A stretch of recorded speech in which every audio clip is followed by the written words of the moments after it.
This conference will now be recorded. Hey everybody, this is Dr. Doug Smith. It is 2:30 on Monday, so it's time for our 2:30 Monday through Thursday podcast. We're all pretty happy and in a good mood today. Alex successfully got the upload completed with the FDA.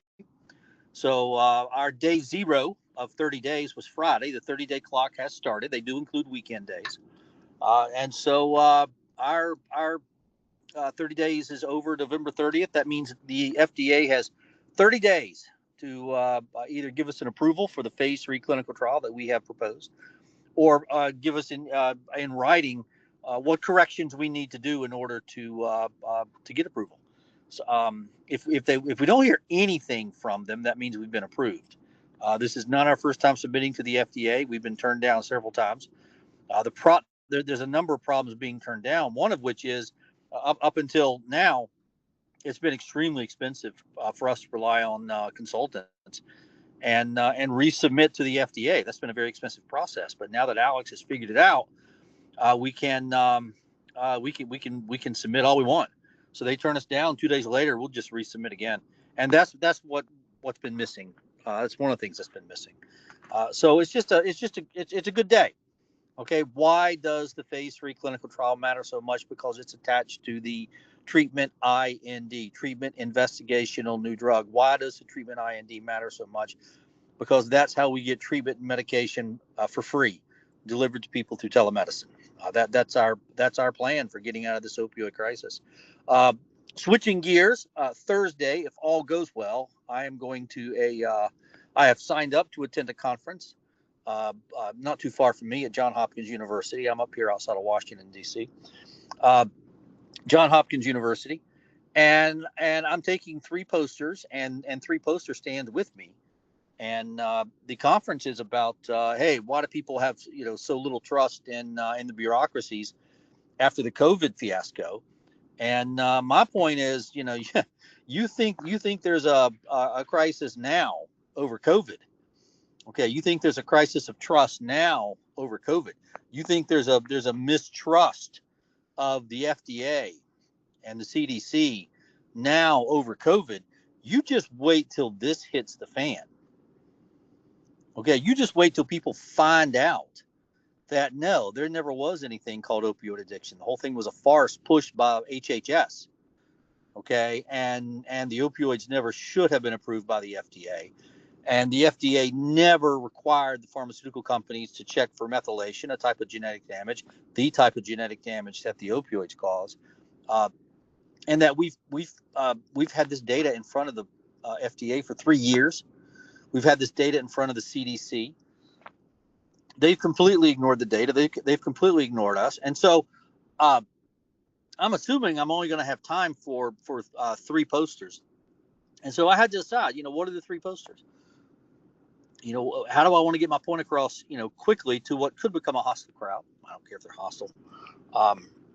And so, if you know as well, I'm going to lead with the American Heart Association data, the 2019 data that shows the epidemic of cardiovascular deaths that began to be detectable in 2011. Okay, I'm going to show that. That's our go-to slide. Okay. Secondly, I'm going to show the incidence of an otherwise very rare, very obscure type of heart attack called Takotsubo cardiomyopathy. Okay, we covered it extensively in the first Citizens Petition, and it really only occurs in the setting of epinephrine, adrenaline, which is what our people suffer, is adrenaline toxicity. And then I only had room for one more slide, and so the one that's on the screen in front of you, that's what I'm going with. Okay, because our claim is that 4 million people have died from a cardiovascular death. Okay, what exactly did they die from? What's on the screen right in front of you? That's what they died from.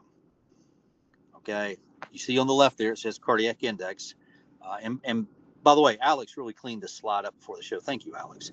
In addition to getting us getting a clock started with the FDA, thank you for the work on the slide. Alex has got to be feeling pretty good today, man. To get past that FDA thing, that's amazing. Anyway, so this is the third slide we're going with. This is from the Kienbaum study. The Kienbaum, the German anesthesiologist, and this is done with humans.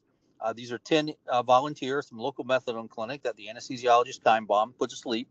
And then once he had them asleep, he put them into opioid withdrawal with Narcan, naloxone.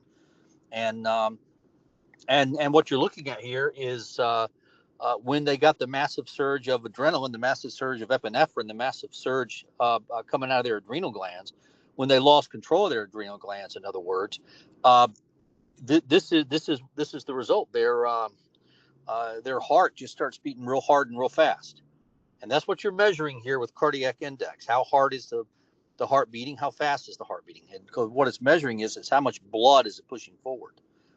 Okay, and once you get above 4, you're in the realm of what's called high output heart failure. Okay, and that's what the 4 million people died from. They died from high output heart failure. So it's a great day. We're making progress. One of the reasons I want to go to this meeting is, we're getting pretty close to the book being available, and I'm just kind of curious to see, how we're perceived by the intellectuals. So I'm going to go into the Lion's Den and do a little presentation. I figure I'll have about 90 seconds before they shut me up, and we'll see how it goes. So let's hold here for today. As always, don't forget to like and subscribe to us. If you get a chance, send Alex an email of how grateful you are for the hard work that he's putting in. Post this podcast on your social media, everybody else's social media. And ladies and gentlemen, we will be back tomorrow. Everybody have a great day. Thank you. Bye-bye.